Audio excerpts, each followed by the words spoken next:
Summer 1861. It's very early in the war. In Virginia here, we have these armies that are pretty much entrenched. J.E. Johnson is entrenched, as you can see here, and nobody's going to be attacking him anytime soon. Jackson is entrenched in Knoxville. Nashville, Taylor is entrenched. But the only part that's really important is Cairo. The Confederacy was able to put enough armies, including Robert E. Lee, interestingly enough, with the Army of the Potomac here, the Confederate Army of the Potomac, and Hooker does not have a lot of forces.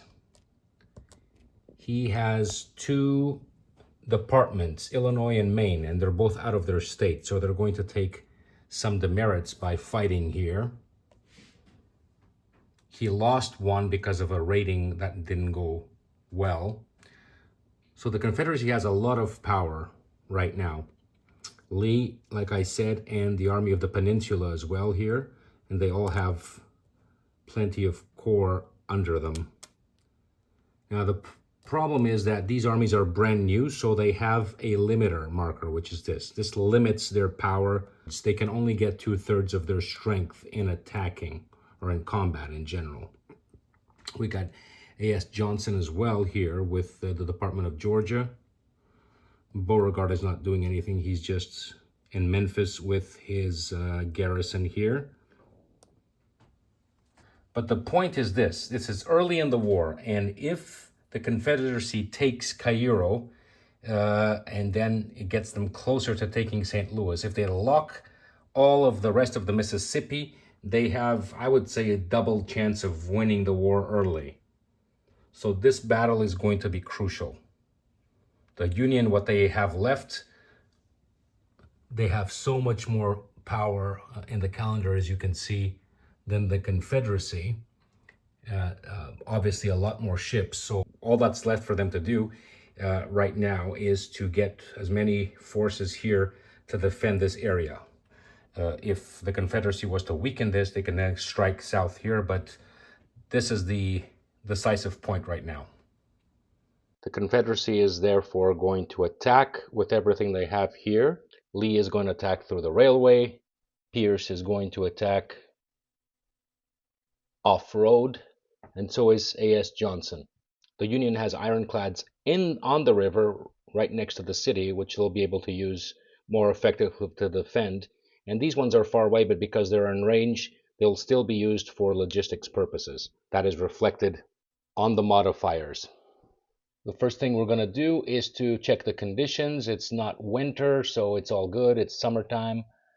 Now we're going to count the combat factors. The Confederacy would have been able to bring these ironclads here through the rivers, but now they're blocked, even though that's their ports. They're blocked by Union ironclads here, so they're going to stay here. They're not going to be able to support the battle. Lee's got 3 points for himself, 4 for the Army of the Potomac, and then each corps takes that 4 from that army. So that's 12 points. But Lee's not going to be able to use his commander value because it is a fresh army, and so it's got the limiter. So does this one. The limit marker gives you only 2/3 of what your score would be. So 12 plus 6 equals 18, but it's really only 12. A.S. Johnson is in range, but not Beauregard. He's out of range. A.S. Johnson has 1 point plus his commander point. That's 2 points. So that's 12 plus 2 equals 14. The Union has 2 points for Hooker, plus 2 plus 3, that's 5 points. And the city defense factor is 3, so that's 8 points. Next, we do the green dial roll that commits players to fight or stalemate or reinforce. Stalemate. Stalemate means that unless the attacker has 3-to-1 superiority in numbers or more, then there will be a stalemate. Since it's 12 versus 8, then that's what will happen. They will fight, but they will not be able to advance. Whatever happens, these guys will hold their ground, and these won't be able to to advance because of the stalemate. Nevertheless, there is a battle that goes on. But what happens with the stalemate is that before we actually fight, the forces become spent at the first level, which is the yellow cube, which gives them half points. So all forces in battle, including the defender, are now spent and they can only use half the points. So he had a limit marker over his forces, but he had a yellow cube. Next we do the modifiers. If there's country flags in range, then they get points, but none of that is there. Army and departments inside of zone of operation. All of these departments here are outside. For example, you got Maine. This is the Army of the Potomac. You got the Army of the Peninsula from Virginia. Georgia department. So points still count, but they are going to get some negative modifiers because they're outside of the zone of operation. We don't have any artillery. We have one ironclad in range of the battle and one right next to the battle. So that's 2 for him, 1 for him. If Lee was commanding the Army of Northern Virginia, you get a point. Limit marker over forces, we already capped that.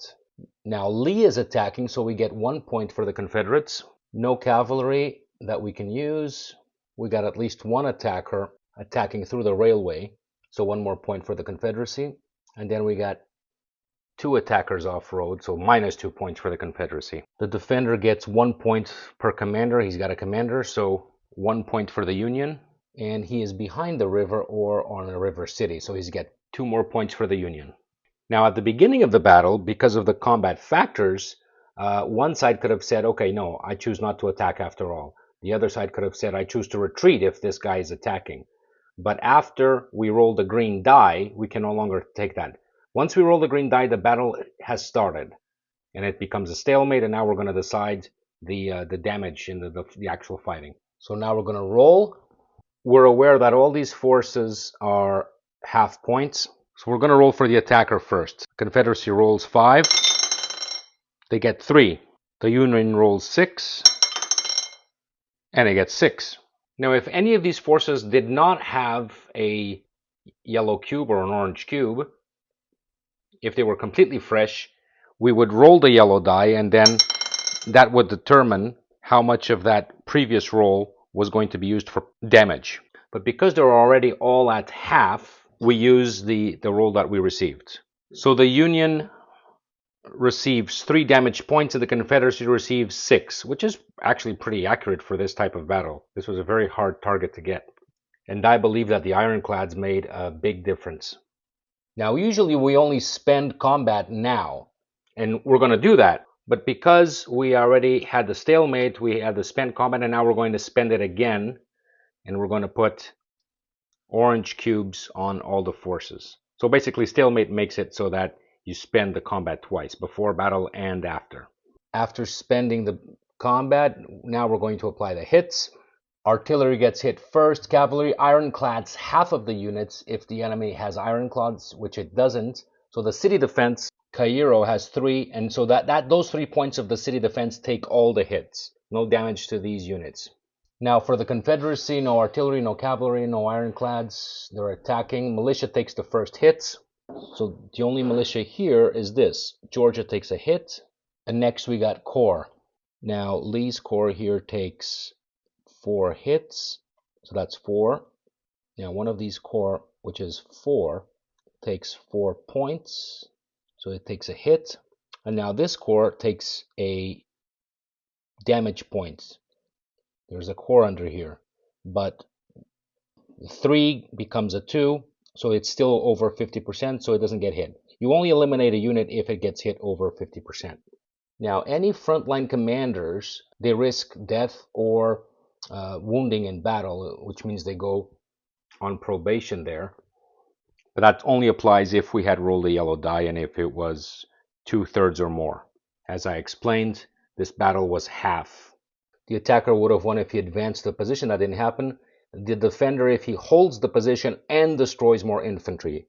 That's clearly the case. He destroyed 2 infantry units.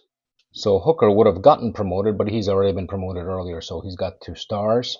But there's the victory flag, which are going to give them an advantage on the next battle. If these guys had won, the limit marker would have been removed, in which case it gets removed in any case at the end of the entire turn.